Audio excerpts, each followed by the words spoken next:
Hi, this is Sue Heale from Melody Music Co-op, and I wanted to get back to making some of my videos for teachers.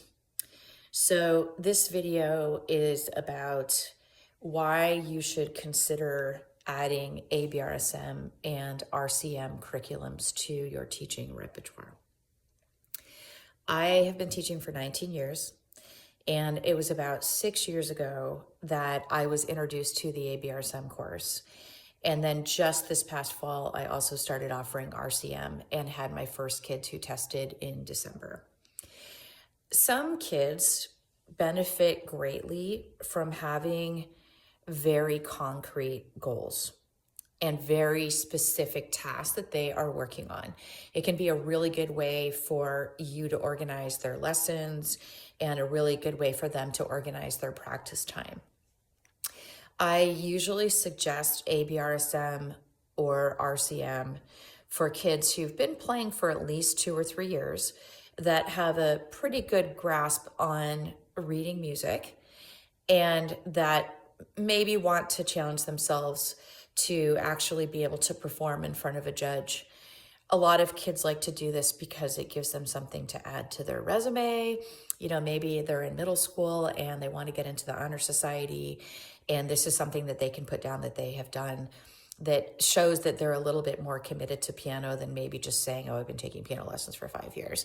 And I also think that for our high school students, this can be a very valuable thing for them to add to their college applications, that they've completed either the ABRSM or the RCM, even if they haven't even done all the grades. I mean, it's pretty hard to go all the way through grade 8 in ABRSM, and it's pretty difficult to go through grade 10 in RCM. So I encourage my high schoolers, even if they only go through like grade 4 or 5, that it's a good thing for them to add onto their resume. So what exactly is ABRSM and what is RCM, you might ask? I honestly did not know what these were for like a very long time. And I have been thrilled with how I've been able to expand my offerings and really cater to my students' needs a little bit better by using these courses. So ABRSM stands for the Associated Board of the Royal Schools of Music. It's a course that is out of London. The Royal Schools of Music. Actually walked right by their main location when I was living in England this past year. And they've been around since the 1890s. So ABRSM is very highly respected. They offer in-person testing twice a year. And depending on where you are, I happen to be on the West Coast of the US. So ours is in usually the last week of October or the first week of November. And then they offer it again around the very end of May, beginning of June. So there are 8 grades to ABRSM. And let me tell you, by the time you get above grade 5, it's some pretty advanced playing. I personally only feel comfortable teaching through grade 5, just because I do not have my master's or PhD in piano performance or piano education specifically, and I know what my own, strengths and weaknesses are as a teacher. So I also think it's important that you know how far you feel comfortable going. And if you don't feel comfortable going all the way to grade 8 for ABRSM or grade 10 for RCM, it's good to meet some other teachers that teach those so that you can then have resources to be able to pass your more advanced players on.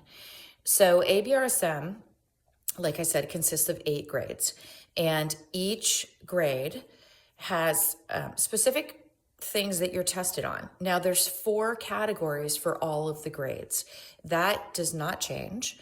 But what is being taught at each grade changes significantly. So I'm going to include in this series for teachers some specific videos that address how do I coach a child on ABRSM grade 1? How do I coach them on ABRSM grade 2? And I will take you all the way through grade 5 because that's how high I teach. It was definitely very helpful to me as a teacher when I first started teaching this course to find information from other teachers on YouTube and other sources about, what are some strategies and skills that I can be implementing to help my kids best prepare for this test. Because you know what? I want them to do great, not only just for them, but also because, it helps me feel better as a teacher, knowing that I was able to help them get a really good score. So ABRSM consists of 4 portions of the test. Okay, typically when the kids first arrive, they will do scales and arpeggios, which I think kind of counts as a warm-up usually. And so at each level, there are scales and arpeggios that the kids have to learn.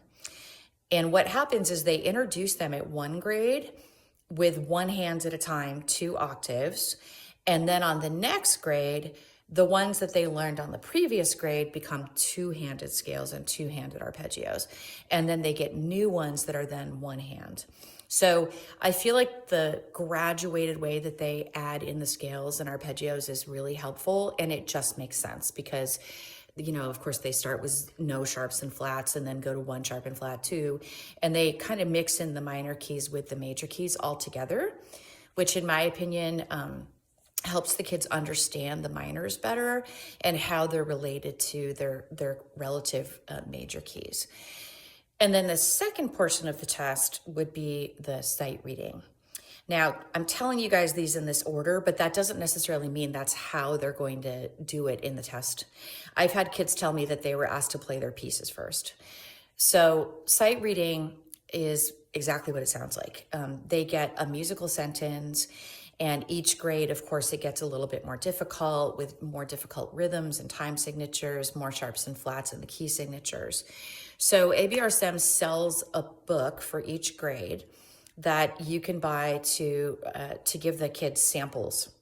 I think there's about 55 or so in each grade, and I use those. However, I also use lots of other tools for sight reading, including having them going back into their old books that we've already finished and playing songs they haven't played in a long time.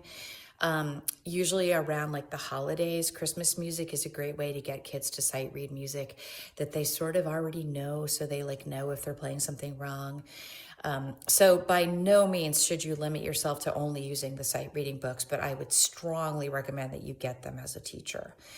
And then the third section of the test is called the oral portion of the test.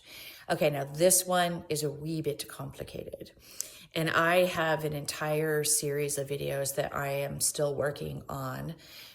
So far, I've done a lot for grades 1 and grades 2, and I need to keep working on these because the oral part of the exam is one of the hardest things to prepare for. There are 4 portions of the test, and these change a little bit as you go up through the grades, but they're essentially, one has to do with recognizing time signature. They have to be able to listen to a piece that's being played by the judge and determine if it's in a duple meter, a triple meter, and then eventually a quadruple meter. The second portion of the oral exam has to do with pitch training. So I do a lot of solfege and pitch training work with my students to help them prepare for this part of the test, and also just to make them better players in general. So in the early grades, it's things like they will play a couple measures of music, and then the student has to sing it back to them. So if your student is not a singer, this can be a really hard thing to get them to do. I have one student who absolutely cannot sing and hates singing and won't do it.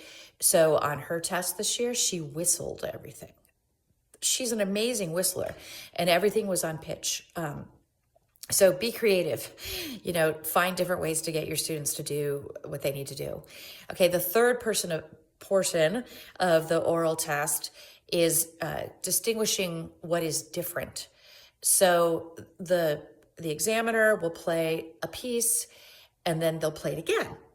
And then they'll say, you know, did I change the rhythm or did I change the pitch?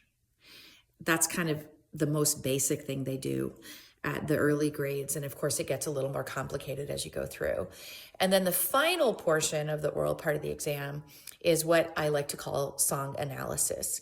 And this is where the examiner will play a fairly substantial piece. It can be quite long sometimes. And then they will ask the student questions about it, like, where in this piece did I get softer? Or was it at the beginning or the end of this piece where I played staccato? And then, of course, as you go up through the grades, the questions they ask get a lot more difficult. They'll start asking if this was in a major key or a minor key. Okay, so here we go. Those are the 3 portions of the test. Let me just summarize them quickly one more time before we talk about the last portion of the test. So the first portion is scales and arpeggios. The second portion is sight reading. The third portion is the oral part of the exam. Finally, what's worth by far the most points, 90 points out of 150, are the 3 pieces that your student has to perform. So there's a book that you can buy, which most of the teachers use, that has an A list, a B list, and a C list. And you have to choose one song from each list. So you cannot send your student into the test with like 2 songs from the A portion of the book and 1 song from the C portion of the book. It's really important that you pay attention as a teacher to what you're sending them in there with. There are extra songs at the back of the book in case you want to do something that's not one of the songs that are provided in the ABRSM book itself. And so they do not have to memorize these songs, but I always have my students memorize them because I feel like they're going to play better if they do. It just, in my opinion, sends them in there with more confidence if they know the songs from memory. Okay, so there you have it. So why would we do ABRSM? And RCM is very similar. It has similar sections. They have to choose 4 songs at the earlier levels and 5 at the later levels. They choose 3 from the repertoire book and then 1 from the etudes book when they're in the earlier grades. They also have a scales and arpeggios portion. One thing that is a little bit different about RCM is they also have broken chords and blocked chords in the scales section of the test. And they call it the technical section of the test. The oral section of the test includes things like clapping back rhythms, playing back something that was played to you, and being able to clap rhythms in a certain time signature.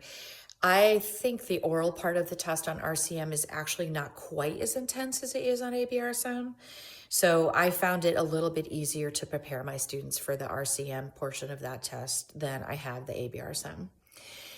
They also have to do sight reading as part of that. So I think there's a lot of similarities between the RCM and the ABRSM. There are 10 grades for RCM, so each one, there's not quite as big of a jump from grade to grade, just because they are spread out over 10 grades versus 8. When your students take the ABRSM test and the RCM test, the examiners actually do come in from London for the ABRSM, so prepare your students that they're going to be talking to them in a British accent. I've had that really throw my students off before if they weren't expecting that. And then the Canadian judges fly in from Ottawa for the RCM course.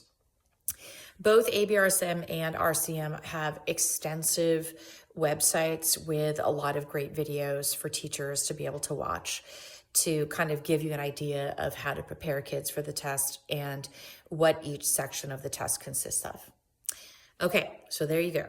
There's my, oh my goodness, almost 15-minute long summary of why you might want to consider ABRSM and RCM courses for your students. So keep in mind, registration for the 2025 tests that happen in May and June for both of these courses happen in January and February, and there's a very short window in which to register. So don't miss it. If you want your kids to be able to test this spring, you better jump on it. Okay, thanks so much, and I'm looking forward to seeing you for some more videos for teachers.